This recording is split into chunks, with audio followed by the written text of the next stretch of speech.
உயர்ந்த லட்சியங்களை கூச்சப்படாமல் சொல்வது. அடைந்தால் திராவிட நாடு, இல்லையா சுடுகாடு என்பது. ஒரு சட்டம் வருவதற்கு முன்பாகவே துண்டக்கான துணியக்கான உதறிட்டு விட்டுட்டு போன கூட்டம் அது.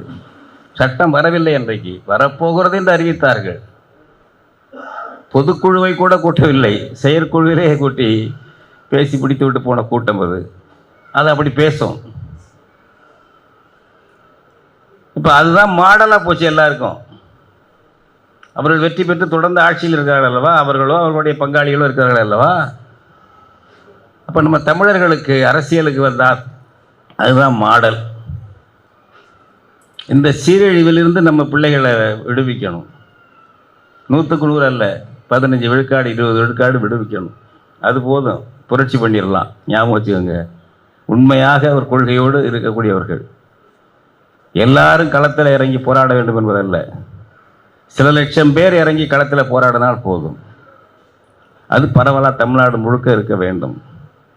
இப்போ சரியான இப்போ அருகோவிலிருந்து அவர் பதவி, பணம், விளம்பரம் 3க்கும் ஆசைப்படாதவர்.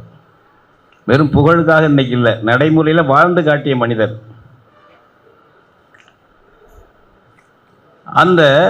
அந்த மாதிரியான ஒரு லட்சிய பிடிப்பு இருக்கணும்.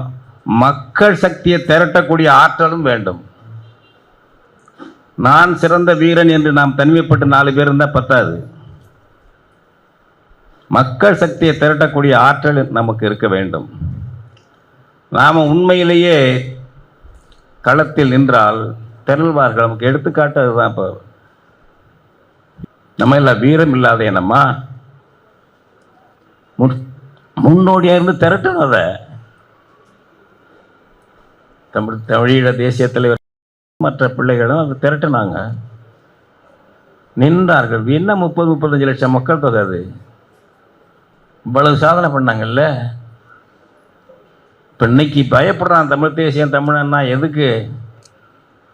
இன்னைக்கு தமிழ்நாட்டில் வாழக்கூடிய நம்மை பார்த்தல்ல, நம் இனத்தின் வரலாற்றை பார்த்து, கரிகால் பெருவளத்தானை பார்த்து, 20ஆம் நூற்றாண்டு கரிகாலனாகிய பார்த்து பயப்படுகிறான்.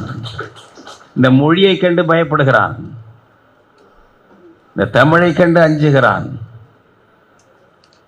அதற்குரியவர்களாக நாம் இந்த தலைமுறையில் எந்த சோரமும் வரக்கூடாது. அதை சரியாக கொண்டு போகணும். அப்படிப்பட்ட உறுதியை நாம் எடுக்கணும்.